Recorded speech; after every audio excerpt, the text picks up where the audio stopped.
Hello and welcome. Happy Monday, everybody. We are having a Monday. I'm Tamera Loerzel. Hi, Jen. We're here to talk about our next topic on HR Huddle, and we may be having a little bit of technical difficulties. I'm seeing some things come up, Jen, so we might need to jump in with each other, but we're here today to talk about hiring an HR manager or your next HR person in your HR function.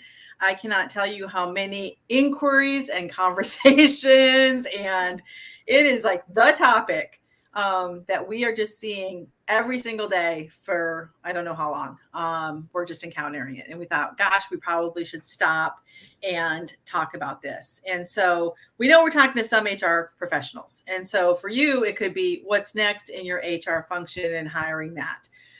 For some of you, it could be, we know we need to hire an HR person or a dedicated HR person, HR manager, HR director.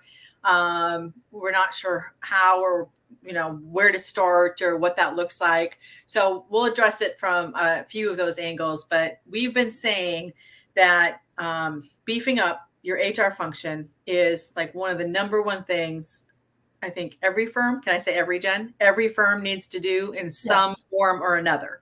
Yes. We don't usually say every or always or those kinds of generalities, but in this case, that is just something that we've been saying is that we think every firm needs to be paying attention to this and looking and saying, what is next in our investment in our HR, especially as we're looking towards the end of the year. And so we thought we'd pause and talk about that today.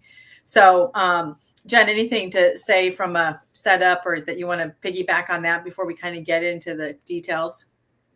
Well, just that there are old HR statistics that some organizations may be following. There used to be a benchmark of one out of every, when you get to 85 people, you should have one FTE in HR. That was an old stat, like, I don't know, when I was younger, a lot younger. And we started to dispel that back, I'm going to say 15, 20 years ago at the CPA FMA or the old AAA. We would say, hey, you get to 50 people, you don't have a full-time HR person, you're out of your mind. We don't know how you're managing that. You must not have a very good, robust people program. You're just barely keeping up at that point. So, and then in the last 10 years, we've been saying, boy, you get to 50 people, you need a full-time recruiter. If you don't have a full-time recruiter plus a full-time HR leader, then you are woefully under-resourced. And Tamara's right. Everywhere we go across this country, we go into firms that we know and love, and we've been coaching for 100 years, and they're drinking from the Kool-Aid of I'm going to build a next-gen firm, but they still don't have enough HR resource. So everybody needs this. And we're getting tons of help, ask for help because people are out there either replacing their HR leader right now. We're seeing, I guess, a decent amount of movement in that role, or firms are realizing, man, our HR leader has not got the vision and the strategy to take us to the next level. So we really need, we love our HR person, but we need somebody above that person. And we're getting asked, daily for help recruiting. And we have helped firms recruit, screen, train, onboard the person in HR. We don't do that for accounting positions, but we do it commonly for operational positions. But we can't keep pace with the number of people asking for our help, hiring a full-time recruiter or hiring an HR leader or hiring a director or CHRO or whatever it is. So we thought we'd dedicate this HR huddle to that. Yes. So Tamara, where do you want to start? Well, so I think let's start big picture looking at your HR function and where are you? So like Jen just said, if you don't have somebody and you're at 50 people, you've got to get a dedicated, HR person. We're going to be a little vehement in this discussion, I think. You've got to get an HR person, an HR manager or director, probably within that level. But and then if you have that person, what's next is likely recruiting. L&D is right behind that in getting some dedicated, learning and development, person in there as your firm grows. But we need to have continuous recruiting and identifying and putting somebody in, dedicated to recruiting in some capacity of their job or full-time capacity, that's what they're doing, I think is super important. So, if you are, replacing somebody or you don't have somebody, it's the HR manager or director. If you are adding, I would look to see what do you have for recruiting and then L&D, and then start building out those groups, around that. So yes, I love it, Jen. Super smart. So Jen is sharing our roles grid, and the boxes represent the different areas in HR. And so right now, if you don't have anybody in HR, there might be maybe a partner's name in these boxes. And that's a very part-time, low, when I get to it, kind of ownership, because they're so busy with the wonderful volume of client opportunities that we have.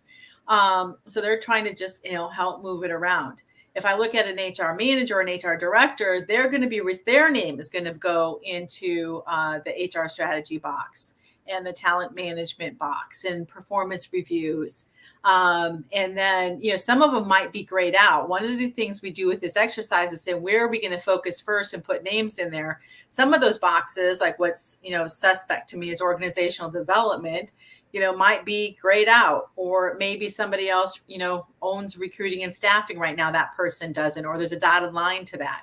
HR compliance often is being done by somebody already on the admin team, or an HR, generalist maybe, but it's often an admin. That a lot of that can stay right there for right now, and that's okay. But then we can start putting names in these boxes, and then we can build out secondary roles grids underneath each one of these. So what would learning and development entail? There's a whole bunch of boxes that go underneath that. And yeah, talent management. You can start to see all the flex and remote programs, or for our recruiting, our outsourcing and offshoring and onboarding. And oh my gosh, onboarding is another one.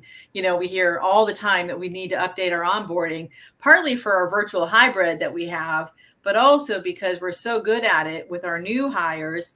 We need to look at it for our experienced hire recruiting. So that's kind of big picture to look at, where's next? Like, I don't know where to start. And we know it can be so overwhelming. You saw all those boxes that live under HR. That's a good thing to share with your partner group, by the way. When they say, what are we doing in HR? Just show them all those boxes and then say, here's the ones that we have staffed. But there's so many that are empty. And even the ones that you have a name in it, like I said, it's very, very small on their list. So that's where we would start to say, what kind of position are we filling, or what kind of position are we filling next? And hit us up in social if you want a copy of those roles grids. And also we have a really great, article about the 9 or 10 strategic areas of HR and what they all are. Renee Mulders, our partner, wrote it, and we could sure share that blog as part of our resources to help you. Now, Tamera says organizational development might be grayed out, but what the roles grids are is org dev. That's what it is. That's one of the things that's grossly missing inside our firms, is like the strategy behind what's happening organizationally. What roles do we need? What will they own? What more could we get done if we had a resource to do it? So anyway, we really feel like firms need to make the investments necessary from a talent perspective. You have to have talent leaders. And like, if you were going to do offshoring or outsourcing, that's an organizational development exercise. Yes, you have to figure out what's the workflow over here. If we were going to do it on the tax side or something, what's the workflow? And you can say, well, we're going to handle that on the tax side. Well, fine. But if we're going to be managing contractors and we're going to manage human beings, and they're going to have access to our confidential materials, and they need to be trained, and they need to be supported and managed and get feedback, that's all talent management. That's all HR. And if you don't have an HR resource to support the service lines, and the service lines are up to their eyeballs, or they wouldn't be offshoring or outsourcing, then we're not going to do a great job of it. Then people are like, oh, that didn't work. It was terrible. And we're like, yeah, maybe we picked the wrong partner, but often we just didn't manage it. Right. We didn't set it up for success. So anyway, this is such a crucial thing. Yes, 100%. And so where we would start is to say, which of those boxes are most important? What do you need filled right now? And then where are the biggest gaps? That will help you start to then identify your next role. Or if I'm hiring an HR manager or HR director newly or replacing them, we would still go through this exercise. Don't assume it's the same as the last person. It probably is not. What are the most important priorities in HR that we need to focus on next? Often it's, employee development, and it is recruiting and some kind of learning and development, just pulling everything together and coordinating that, which includes onboarding, the onboarding process, and then what's next, so that they have it mapped out, working with the service lines and the departments. That alone, right there, I could stop right there. That's probably a full-time job. And the recruiting, if that's what's next for you, or you're saying the HR manager or director is going to be responsible, we would get really narrow about what they're responsible for, because that has a whole lot underneath it.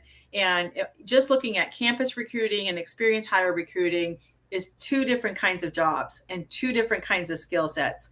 The campus recruiting is more coordination, relationships with universities, scheduling, relationships with the young people, the students, maintaining relationships with them in social media, connections on campus, coordinating, partners and manager schedules, all of that kind of thing.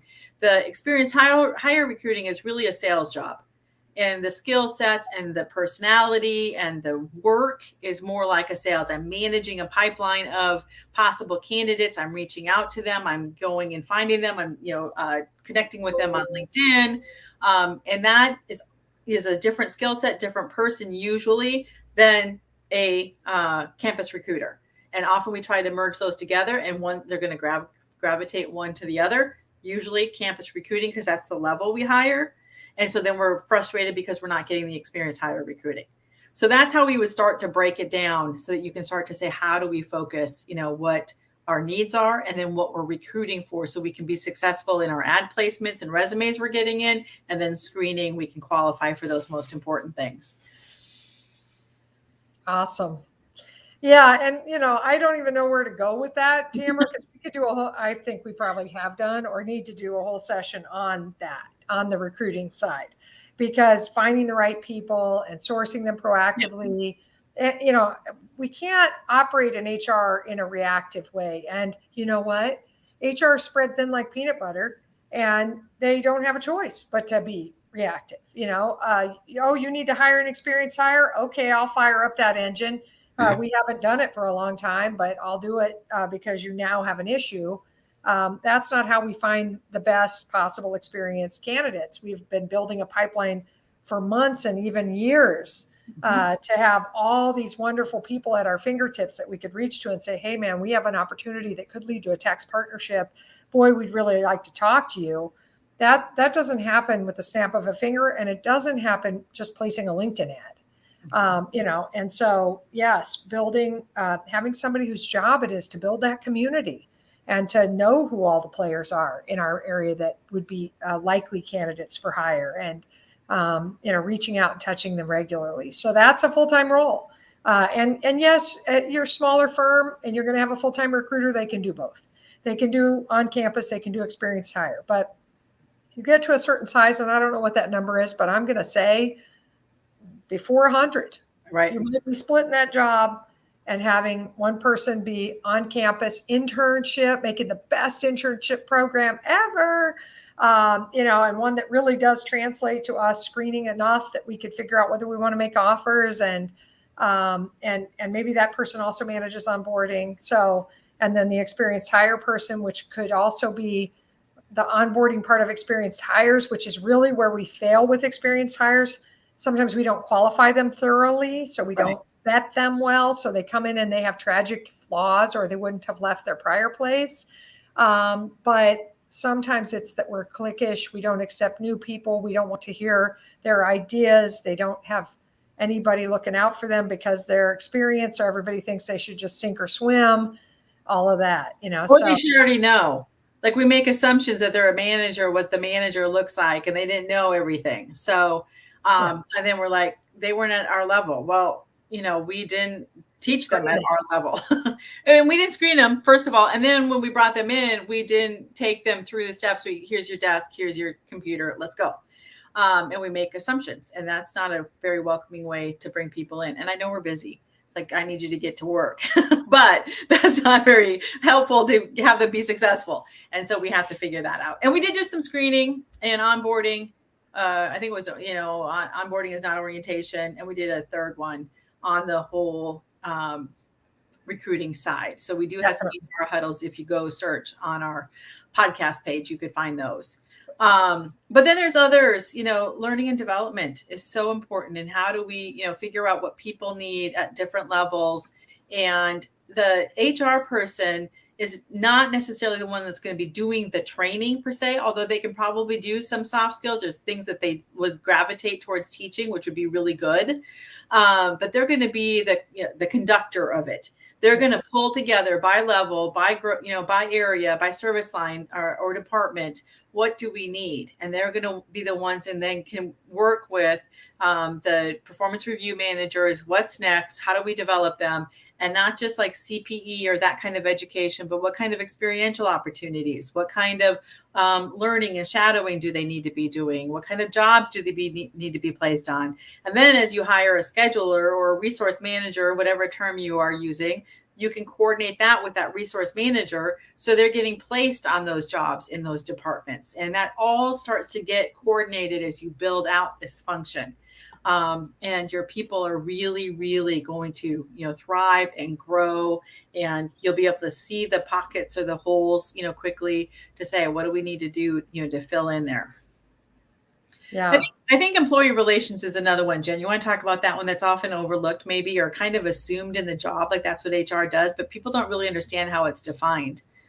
Well, what's interesting, Tamera, is that a lot of HR people, that's how they got their start, because the partners were like, man, there are a lot of issues with these people. I don't want to give them any feedback. I don't want to tell them that they're dressed inappropriately, which is what we used to do back in the olden days before the pandemic. People would drag somebody in and say, you need to have, more professional dress or whatever. I don't want to hear these people's problems. So we'll hire an HR person. That's what we'll do. And so we'll handle it. Yeah, exactly. We'll make them do all of that. And all of that is a little bit of performance management and a lot of employee relations. So, employee relations is really anything related to helping our employees be successful. Sometimes, usually under talent management, that's where wellness programs live. But employee relations are like, hey, what's going on with you? How are you? Things feel off track, or people coming to HR and saying, hey man, I have some issues. I have some problems. My childcare quit. I'm going to go 2 weeks without childcare, at least while I find somebody new. So-and-so just said something super mean to me and I feel bullied. It's all over the place in terms of what HR is doing on employee relations, but really skilled HR folks help people really examine where they could be responsible, what more they could do or change or shift in order to be in a better set of circumstances. And then also investigating and evaluating issues that the firm has related to cultural breaches or code of conduct breaches or worse. And so that's the whole ER bucket of HR. ER is like kind of generally employee relations. Yeah. Oh, it sounds like ER room. I know. Yeah, well, it's problem solving. Yeah. What it is. It's triaging problems and usually trying to solve them. And most firms that have that, they value the heck out of that function. Others, they don't even realize it is a function of HR. And by the way, as you scale an organization, we would tell every leader, I don't care what your role is. If you're a leader, you should be able to handle employee relations and you should be able to give feedback to people. And but we recognize not everybody's a people person and not everybody's skilled with loving people into getting better.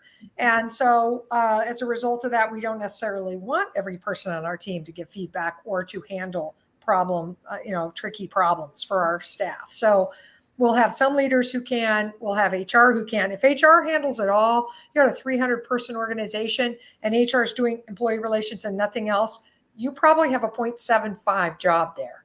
and then you're going to give them a 0.25 of something else. But it's shocking how much of that there is in your day-to-day business and how many hours it takes to listen and sort through and problem solve and have the dialogues and talk to the various leaders about how to handle this particular circumstance. And man, it's time consuming. And for some of you listening, that ER piece of the business eats your lunch because nobody else in the place handles it. And there's no value on it. Well, they don't see the deliverables. It's like, what are you doing all day? And it's like, I have a revolving door or revolving Zoom or resolving, Teams or whatever. Yes. It's invaluable though, right? And yet also like the kind of ER person that I am is like, well, this is the theme here. Let's get to the root cause and we're going to solve it because I'm not going to have 9 conversations about this, right? So a good ER person isn't just letting people come and barf up complaints on them all day. They're trying to get to root cause and figure out how to solve these things. And they're usually more systemic, broader cultural changes or programmatic changes or whatever they are. But, some of our HR people, that's all they can muster because we haven't invested in enough people. So they're stuck and they're doing ER, employee relations, and then they're doing a lot of compliance stuff because the compliance stuff, reporting to the insurance company, reporting to your E&O insurer, reporting to your workers' comp insurance. You got 100 people, that workers' comp renewal is a nightmare. Giving the state the data that they need, managing payroll if that's what they're doing. You start doing that, and then you're like, okay, one person, 100 people on our team. Wow, that person has, no wonder we're not recruiting effectively. No wonder we're not developing and training and progressing people, retaining our people. No wonder we have very strange and sporadic fun that seems ill-planned or something, no kidding, because that poor person is not resourced properly. So, I think probably, now we're singing a song and we keep coming back to the same chorus. I guess, add headcount and to talent and to HR for sure. And do some org dev to figure out what those resources will do and how they'll be measured. And then also, what are your top 3 priorities in HR, which every year as we come out of the year in December, and then as we come in January, we've been doing an HR huddle on prioritization and top 3 priorities. And so we won't do that again, but man, it's hard to hire anybody into the talent function to support what we have without really being clear about what our top priorities are, what we most need from our talent function. That will help direct the kind of people you're trying to recruit, how you're screening them, what questions you're asking to make sure they have the skills. We always give assessments. We're big believers in assessments to evaluate people's skills. We have some wonderful questions. We like to have people write the answers so we can read we give them kind of case study stuff. And, how can we really direct our recruiting and our screening without knowing our top priorities? That's another piece. Well, and that top priorities, and then what the top priorities of that role are, because as you can see, it's so big. So you have to pick for your firm now as you look at the next few years, what's most important. Screen for that, like Jen said, do all of those things. And then their goals, when they come in, this is what they're focusing on. And we have to message that like crazy across the firm, starting with the partners, because they're all going to make up what they think an HR person does, or what a recruiter does, or what L&D does. It doesn't matter. They're all going to make up. And part of it's their own personal need, but part of it is just their bias that they have. And some of it's unconscious bias about what it is. So those priorities that Jen was just talking about, I think is super important all the way through that entire process, through managing them and their priorities for the year. So, and I think those boxes can help you like look at it in black and white and say, what is this and where does it fit in importance? Who's doing it now or who's not? So you can pick, some for each of those roles that you have. Yes. Well, we could actually continue, Jen, but I think we need to stop. Well, and I think, Tamera, we can think about this because Tamera and I like to say as we complete a topic, here's what we should talk about next. And then usually something else disrupts us and we talk about something else instead. But we could speak about like, as we recruit for HR, where do we find these people? Yeah. And, sort of how that process goes. Yeah, that's a great idea. That's good. So we will likely continue this discussion here at some point in the next couple HR huddles. And if there's something you want to know on this topic in particular, like, gosh, if you could go deep in this, Jen and Tamara, let us know. Or if there is another topic, we are always interested for you to shape and input to what we talk about on these HR huddles.